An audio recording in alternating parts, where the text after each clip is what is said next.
So here's how to find or delete search history on Facebook. So let's get started. It's quite simple and easy thing to do. First of all, you need to go to the Facebook application, and then from here you need to tap on the profile icon on the right upper side. Then scroll it down and go to the settings and privacy, and then from here you need to select the settings. Alright, then scroll it down until you find the access your information. So you need to go there. Alright, then tap on continue. So here is the recent searches I have done. So you need to tap on see more.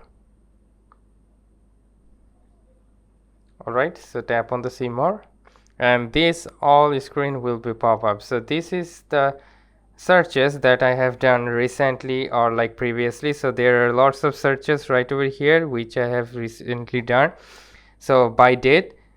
Then if you want to clear your search history, you can tap on the clear searches. Rather than that, you can also clear individual searches by tapping on the three dots on the right side, and then tap on delete, and again tap on delete. So that's how you can simply find out and delete search history on Facebook app. So hope this video helps you out. If yes, please leave a like and comment down below if this works, and I will catch you guys in the next one. Peace out.